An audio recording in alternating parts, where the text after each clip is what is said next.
नमस्ते दोस्तों, मैं हूँ निर्मला। मेरे किचन में आपका बहुत बहुत स्वागत है।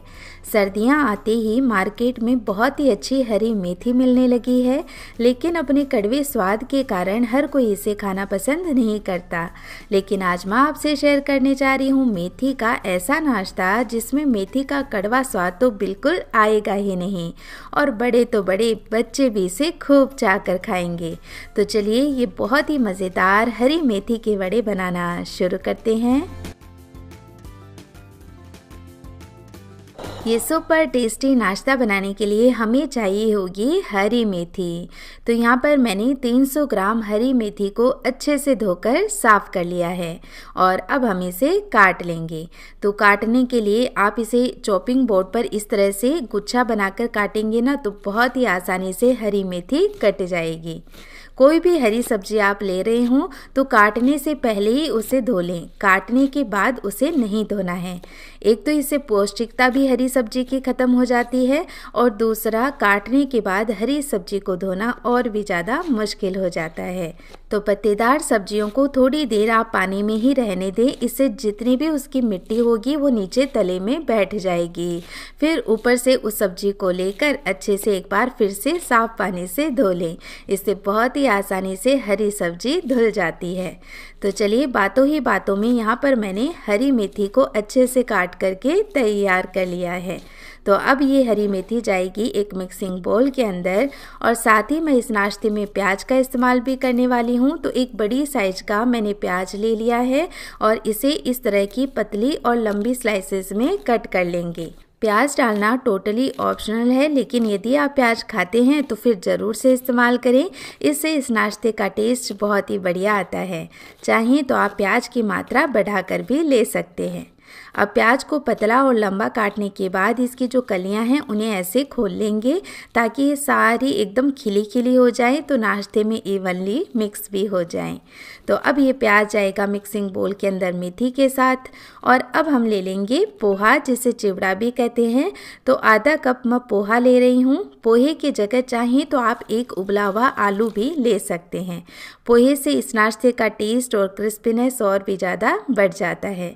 तो पोहे को हमें भिगोना नहीं है, बस पानी डालकर इसका पानी निकाल देंगे, तो इससे पोहा भी साफ़ हो जाएगा, साथ ही ये फूलकर सॉफ्ट हो जाएगा। तो जब तक पोहा सॉफ्ट हो रहा है यानी फूल रहा है, तब तक मैं 2 हरी मिर्च भी इस तरह से मोटी काट लूँगी, और साथ ही ले लेंगे 1 इंच अदरक का टुकड़ा। तो इसे भी इस तरह से मोटा मोटा ही कट कर लेंगे, और फिर एक चॉपर में या मिक्सी के जार में इसे डाल लें, और साथ ही डालें 7 से 8 लहसुन की कलियाँ। और इन्हीं के साथ हम ऐड कर लेंगे इसमें कुछ खड़े मसाले, जिसमें मैं ले रही हूँ 2 चम्मच साबुत धनिया, 1 चम्मच साबुत जीरा और 1 चम्मच सौंफ। और साथ ही जो पोहा हमने धो कर के रखा था वो भी देखिए फूलकर सॉफ्ट हो गया है। तो अलग से मैश करने के बजाय इसी चॉपर में मैं पोहा भी ऐड कर लूँगी, तो सारी चीज़ों के साथ ये भी ग्राइंड हो जाएगा। तो सारी चीज़ों का हमें पेस्ट नहीं बनाना है, इसे दरदरा ही रखना है। तो यदि आप मिक्सी में इसे पीस रहे हों तो मिक्सी को पल्स मोड में चलाते हुए सारी चीज़ों को ग्राइंड कर लें। तो अब ये चीज़ें जाएंगी मिक्सिंग बोल के अंदर, और साथ ही हम इसमें डालेंगे 2 चम्मच सफ़ेद तिल। ये आप ज़रूर से डालें, इससे नाश्ते का टेस्ट बहुत ही बढ़िया आएगा।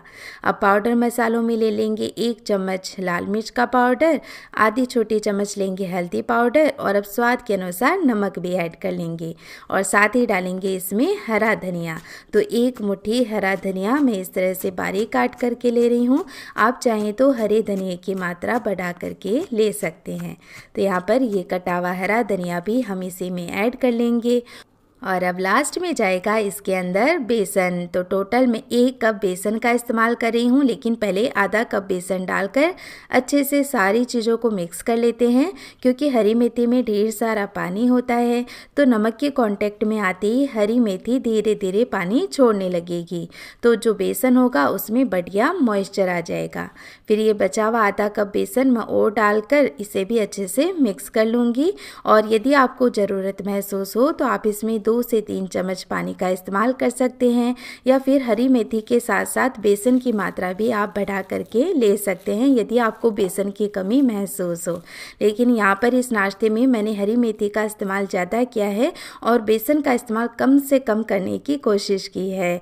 तो देखिए इस तरह का एक डो बन करके तैयार हो जाएगा।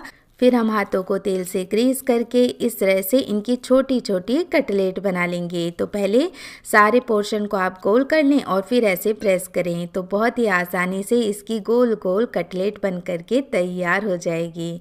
और ये कटलेट आपको ज़्यादा बड़ी भी नहीं रखनी है और ज़्यादा मोटी भी नहीं रखनी है। छोटे छोटे पीस बना करके तैयार करेंगे तो बहुत ही अच्छे से अंदर तक सिक भी जाएंगे और क्रिस्पी भी लगेंगे।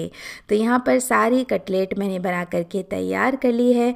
तो अब बारी आती है इनको फ्राई करने की। तो यहाँ पर पैन के अंदर मैंने थोड़ा तेल गरम कर लिया है। आप चाहें तो इन्हें पूरा डीप फ्राई भी कर सकते हैं या चाहें तो थोड़ा सा तेल लेकर शैलो फ्राई भी कर सकते हैं। तो यहाँ पर एक बैच इस तरह से हम फ्राई कर लेंगे और इन्हें फ्राई करते समय गैस का फ्लेम मीडियम रखते हुए ही फ्राई करें। तो इससे ये नाश्ता बिल्कुल भी ऑयल को एब्सॉर्ब नहीं करेगा और बहुत ही अच्छा क्रिस्पी भी बनेगा। तो जब एक साइड से ये थोड़े से पक जाएंगे तब हम इन्हें पलटकर दूसरी साइड से भी फ्राई कर लेंगे। तो इस तरह से देखिए कैसे धीरे धीरे इनका लाल लाल कलर आने लगा है। तो फ्रेंड्स बहुत ही टेस्टी नाश्ता बन कर के तैयार होता है। तो आप ज़रूर से ये नाश्ता बनाना, आपको बहुत पसंद आएगा। और एक बार फिर से पलटकर मैं दूसरी साइड से इन्हें और भी अच्छा क्रिस्पी कर लेती हूँ। तो ये देखिए हमारा फर्स्ट बैच फ्राई होकर के तैयार है और कटलेट देखने में भी बहुत सुंदर लग रही हैं। तो इन्हें एब्सॉर्बेंट पेपर पर ना निकाल कर इस तरह की एक छलनी में निकाल देंगे, क्योंकि ये बिल्कुल भी ऑयल को एब्सॉर्ब नहीं करते हैं तो ऑयली भी नहीं होंगे और छलनी में निकालने से ये लंबे समय तक ऐसे ही क्रिस्पी बने रहेंगे। और अब हम सेकंड बैच भी फ्राई करके तैयार कर लेंगे। तो इस तरह से हमारा बहुत ही टेस्टी मज़ेदार सा नया नाश्ता बन करके तैयार है, वो भी हरी मेथी से, जो खाने में आपको बिल्कुल भी कड़वा नहीं लगेगा। और अब देखते हैं इनका क्रिस्पीनेस। तो है ना फ्रेंड्स कितने ज़्यादा क्रिस्पी बड़े, जबकि इनको बनाए हुए मुझे काफ़ी देर हो गई है। तो आप इन वड़ों को हरी चटनी, टोमेटो केचप या फिर चाय के साथ एंजॉय करें, खाने में बहुत ही मज़े के लगेंगे। तो फ्रेंड्स वीडियो पसंद आया है तो प्लीज़ इसे लाइक करें, ज़्यादा से ज़्यादा शेयर करें। साथ ही मेरी ऐसी और भी रेसिपीज़ देखते रहने के लिए चैनल को सब्सक्राइब करना भी ना भूलें। मैं फिर से मिलूँगी आपको एक ऐसी ही और नई रेसिपी के साथ। तब तक के लिए टेक केयर, बाय बाय।